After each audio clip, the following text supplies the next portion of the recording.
আজ সিপিএম এর পক্ষ থেকে শহীদ দিবস পালন করা হয়। খাদ্য আন্দোলনে যারা শহীদ হয়েছেন তাদের প্রতি আজ শ্রদ্ধা জানিয়ে এই দিনটি উদযাপন করা হয়।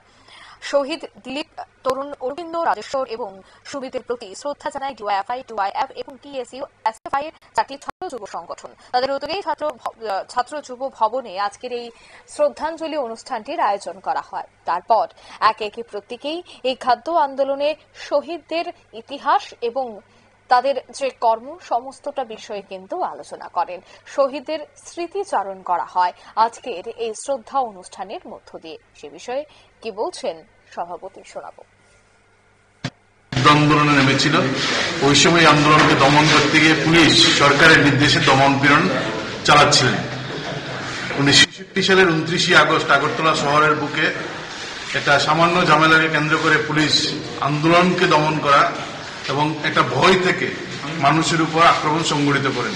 এই পুলিশের আক্রমণে উমাকান্ত স্কুলের ছাত্র স্কুলের মাঠেই গুলিবিদ্ধ হন অরবিন্দ দত্ত চৌধুরী। প্যারাডাইস চৌমুনিতে আরেকজন ছাত্র তরুণ এবং সূর্য চৌমুনিতে আরেকজন ছাত্র, সে একটা দোকানের মধ্যে কাজ করত, দিলীপ, তারা এই 1966 সালে খাদ্য আন্দোলনের পুলিশের গুলিতে তারা মৃত্যুবরণ করেন। 1990 সালে আমাদের রাজ্যের জুলাইবাড়ির দেবদারুতে কংগ্রেসে ঘাতক বাহিনীর হাতে যুদ্ধাযত্তে শহীদের মৃত্যুবরণ করেন ডিওয়াইএফআই রাজ্যের অন্যতম নেতৃত্ব দুজন, এবং তারা দুজনেই ছিলেন আমাদের রাজ্যের খেলোয়াড় রাজেশ্বর সিনহা এবং সুমিত্রা সিনহা।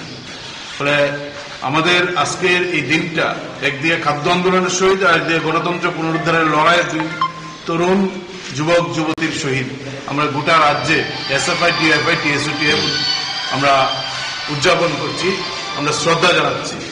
তো আমরা মনে করি যে লড়াই সেদিন শুরু হয়েছিল, আজও আমাদের দেশের সব মানুষ দুমুঠো দুবেলা খেতে পায় না। এখনো আমাদের রাজ্যের আজকেও গণতন্ত্র সবচেয়ে বেশি আক্রান্ত গোটা দেশে আমাদের রাজ্যে। ফলে এই গণতন্ত্র পুনরুদ্ধারের লড়াই আমরা আজকে শপথ নিচ্ছি, এই গণতন্ত্র পুনরুদ্ধারের লড়াইয়ে। আপনারা শুনলেন বক্তব্য, অর্থাৎ গণতন্ত্র নেই বর্তমানে দেশে এবং রাজ্যে, এবং গণতন্ত্র পুনরুদ্ধারে প্রত্যেককে একত্রিত হওয়ার আজ ডাক দিলেন তারা।